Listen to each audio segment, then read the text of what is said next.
40 years after the Nigerian Civil War, which caused the deaths of over 3 million people, because the Igbo tribe was pushing for the creation of a Biafran State, an organization called Indigenous People of Biafra, which is led by Nnamdi Kanu, who is also the director of Radio Biafra, is pushing for the actualization of the Biafran State. Today on Word on the Street, brought to you by Davina Diaries, we want to ask you, do you think it is necessary at this stage of Nigeria's history to push for the actualization of a state which was laid to rest about 40 years ago? My name is Anu, and I want to chat with you. Let's talk. In all ways of life. Yeah, support my friends, bro. No, like. Hello, you're welcome to Word on the Street, brought to you by Davina Diaries. If God said we should divide, to come to pass, but to my own understanding, God will never allow it. We are still one Nigerian. Despite we hate ourselves, there's no love to climb to. There's no love. If there is love, we will sacrifice. The Nigerians will sacrifice themselves, which is the leaders, for the entire citizens. It must get ahead. By God's grace, I'm supporting them.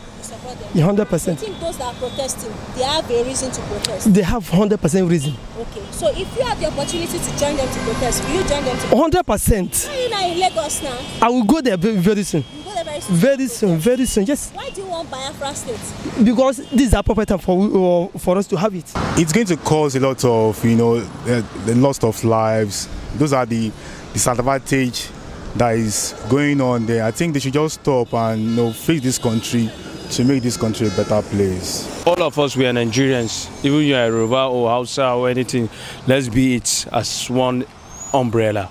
Let them fight shit about Biafra.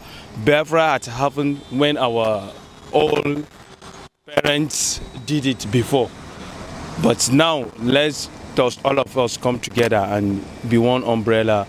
Let them forget about what happened at the past. There is time for everything. Because right now, we are still having some instability in the government. We just have a new government that have not yet settled down, and this may not be the right time to bring up this issue of trying to break out or have their own state.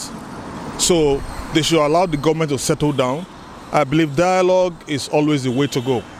About the Biafra, what I can advise those guys to do, they just let's come to sit down to the round table to discuss it better with the government. I think they have a solid plan.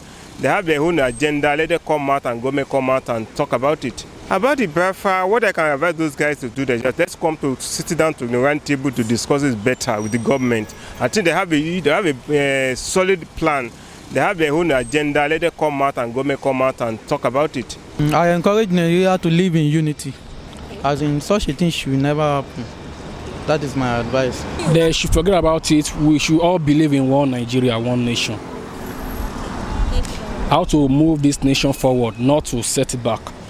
The Biafran issue is a fight to the end. A fight that must be finished. You see, when there is a marriage between two couples, and then the wife is saying, that I am forced into this marriage, she should be allowed to go. But when if there is an agreement between the wife and the husband that who can stay, then they stay. But in the case of Biafra and Nigeria, it's a clear thing. Even if it is anybody who is saying that the fight or is a witch fight is somebody who does not know the origin. Where has Nnamdi Kanu been all this while? I mean, he's now saying he wants to. I know there's a particular law that when a country that wanted to succeed, if they stay for a particular time, they are allowed to leave and all that. Nigerians want to be one. We all want to be one. This country is not a mistake.